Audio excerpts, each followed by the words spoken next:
trending at usap-usapan nga ngayon sa social media ang heroic finale ng Black Rider at may magbabalik. Itong si Mariano Philip Salvador ang humubog sa katauhan ni Elias Roro Madrid na maging full-blooded fighter. So kaabang-abang to. Bago ang lahat, intro muna tayo. Let's go!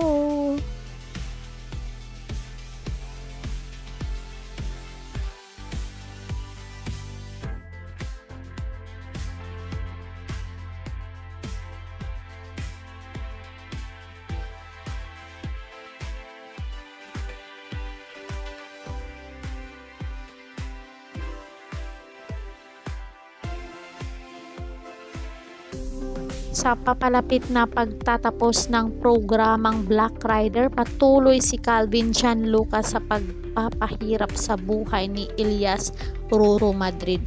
Gagamitin niya si President William Roy Bison para makakasalan siya ni Vanessa Yasi Prisman.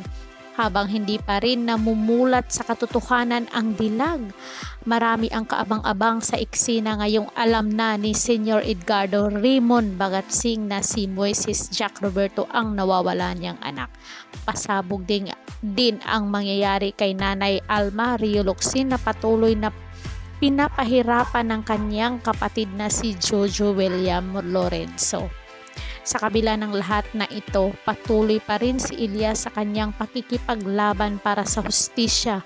Ang taong magtatagumpay kaya siya o dadalhin lamang niya sa kapahamakan ang kanyang mga mahal sa buhay.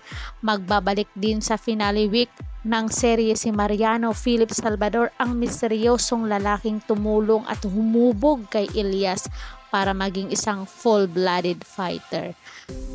Patuloy na pinatutunayan ng Black Rider ang malakas nitong presensya hindi lamang sa TV kundi maging online sa lahat ng social media platforms. Patuloy na pagiging viral ang mga video ng Black Rider na pumalo na sa mahigit 1.5 views and counting, 1.5 billion. Ang serye ay sa ilalim ng direksyon ni Master Director Romel Fenesa Lulong at Richard Avellano.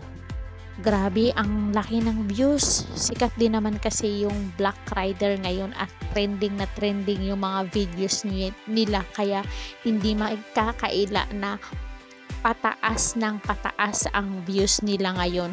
Imagine, billion, 1.5 billion views and counting pa.